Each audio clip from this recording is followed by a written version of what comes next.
Ashama harka fuunee akkam jirtan hordoftoota chaayinaa laanaa Oromoo fayyaa keessanii annaga jira alhamdulillah. Das viidiyoo bareedaa takka qabadhee isiniif dhufee jira. Innis maalidha? Keekii akkamitti hojjenna? Keekii diizaayinii itti baasnee jechuudha. Haaluma salphaadhaan diizaayinii itti baasnee akkamitti hojjenna ka jedhu. Wanni irraa hojjennu killeedha. Sukkaara, zayitiidha, daakuu bifa lamaa jechuudha. Daakuu kakkaawootii fi daakuu adiidha. Inshallah. Kun hunda isaatu asitti walitti buusadhee jira. Killee sadii nu barbaachisa itti buusee jira jechuudha. Maashinii kanatti daaka, maashinii kanatti buusee jira. Kun akkuma argitanii zayitiidhaa fi killeedha. Zayitii walakkaa kana naannoo kanatti itti buusee jira. Sukkaarallee kana walakkaa itti buusee jira. Killee sadii itti godhee jira jechuudha. Amma asirratti buusee jira. Hunda isaatu itti aansuudhaan maal itti buusa? Aanan itti buusee walitti daaka.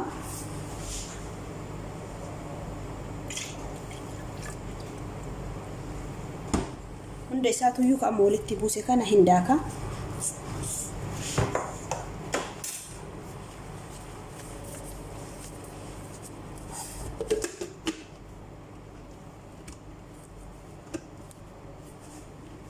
Maashiniitti goonee daakna al tokko.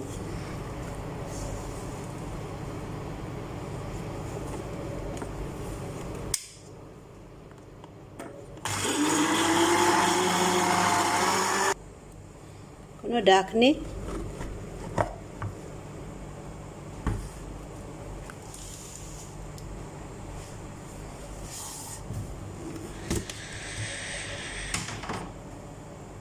ada kanaan daakee jira. Amma itti buusee daakutti goona.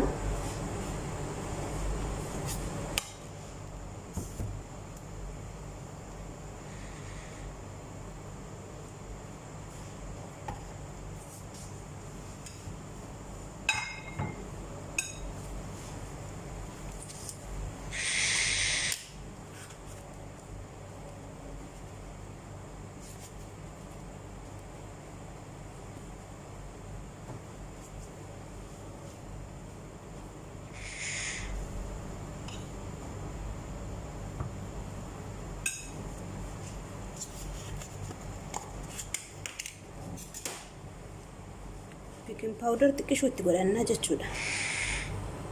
Lagatti tana.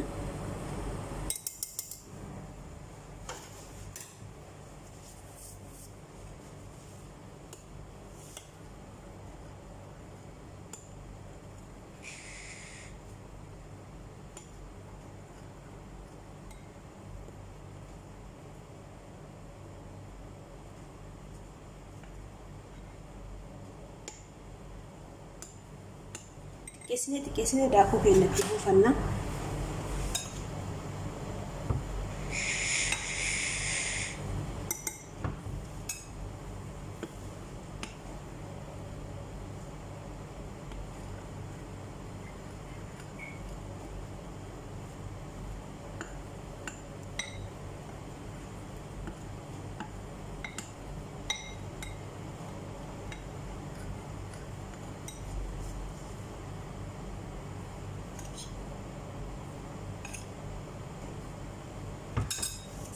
Daakuu kubbaayyaa kana tokkoo fi walakkaa itti buusee jiraani jechuudha. Daakuu kubbaayyaa tokkoo fi walakkaa hojjedha.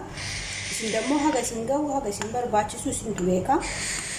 Rakkoo hin qabu jechuudha.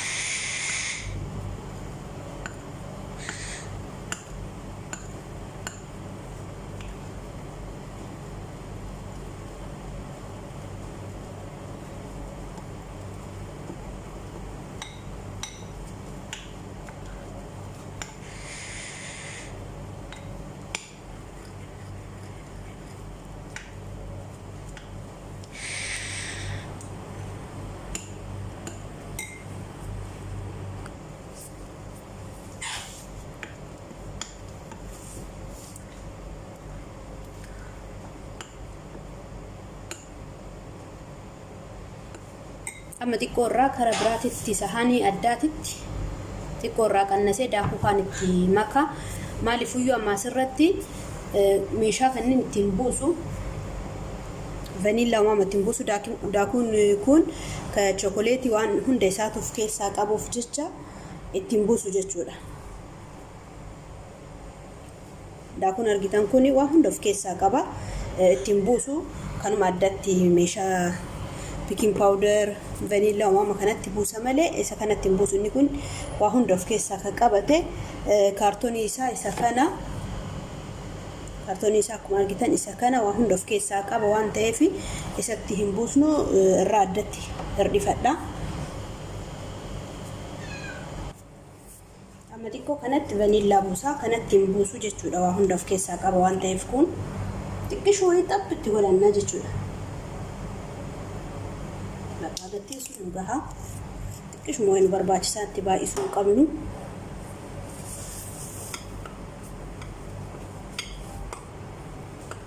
Suuta jennee waliin dhoofna akka wal gahutti.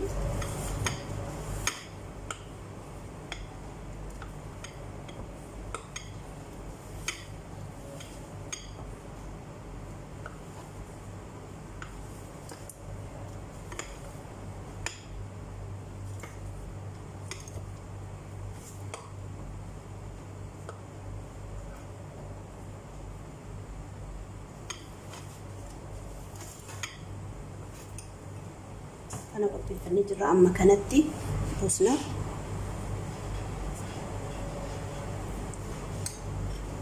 Bismillah.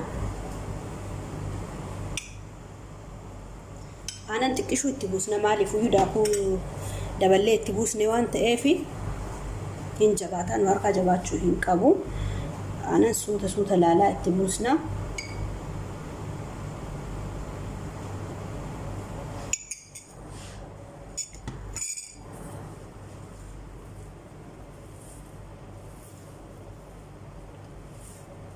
Hunda isaatu sirriitti waliin dha'uu qabna. Suuta jennee akkanatti eegne.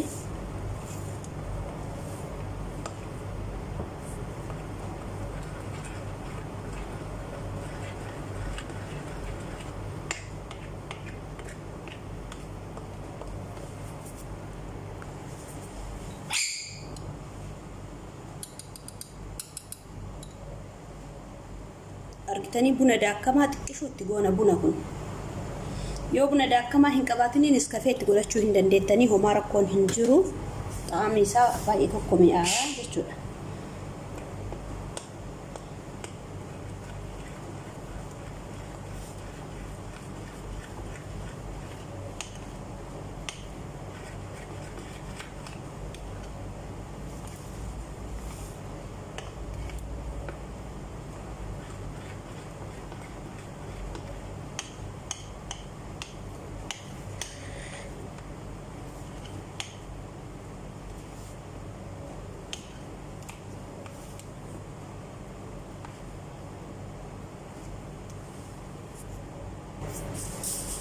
Haala bareeda kana qopheessinee jirra jechuudha bifa lamaan. Argitan kana kun illee as biratti amma meeshaa itti dalagannu qopheeffannaa jalqaba.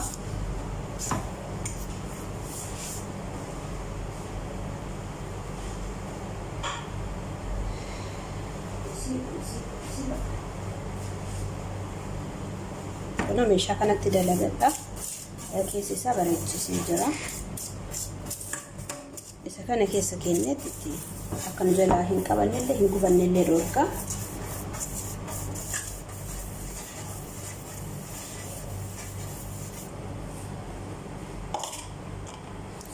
Bismillah amman jammarra.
Suuta jennee akkanatti hunda isaayyuu itti buusna.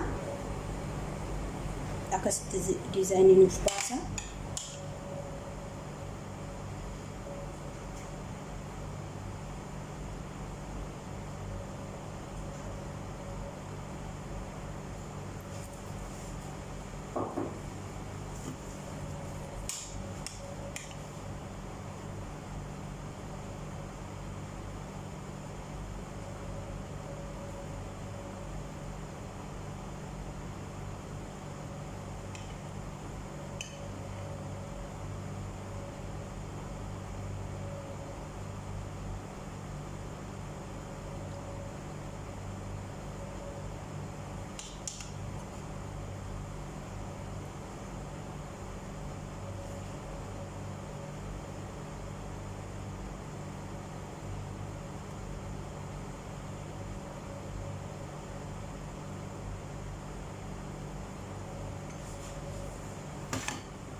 Akkuma argitan kana suuta jennee hunda isaayyuu itti buusnee jirra. Amma maal gochuu qabna?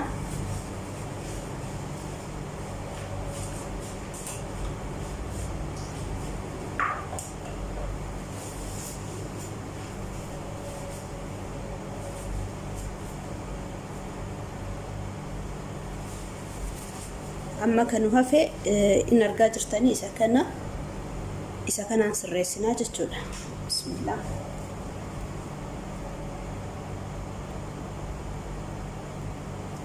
Suuta jennee akkana qirtsiisaa baasnaa fi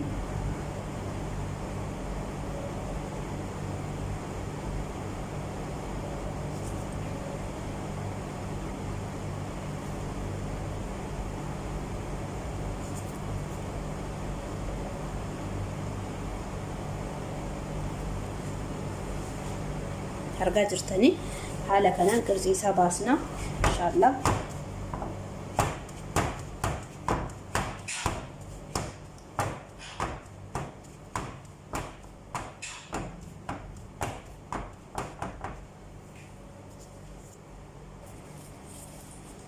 Erga haala kanaan xumurree booda amma firiinii keenya bannee jirra jechuudha. Katti tolchinu hanu of bannee jira.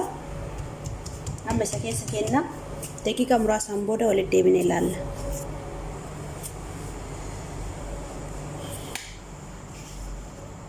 Kun haala kanaan bilchaatee geessee jira. Keekiin keenya akka duratti dalagne jechuudha.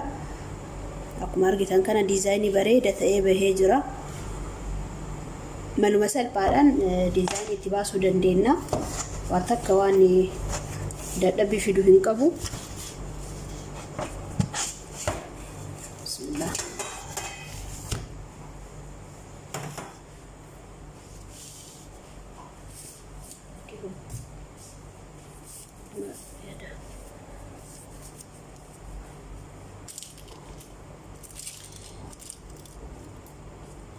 Suuta jennee irraa kaasnaa kana irratti hojjannee jechuudha. Laastikii irratti hojjannee bismillah.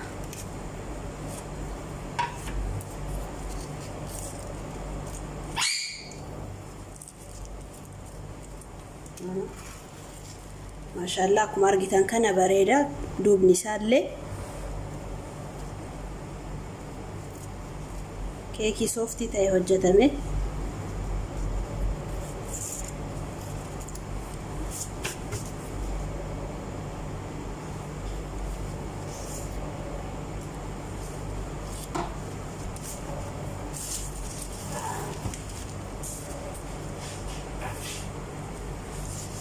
Bismillah.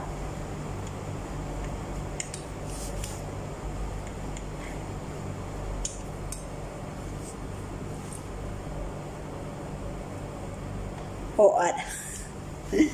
Ho'aadha. Osoo qorree baay'ee gaariidha. Garuu qorrine no. Akkuma argitan keekii sooftii ta'e. Keessi isaallee kana fakkaata. Bifa lamaan hojjetamee jechuudha.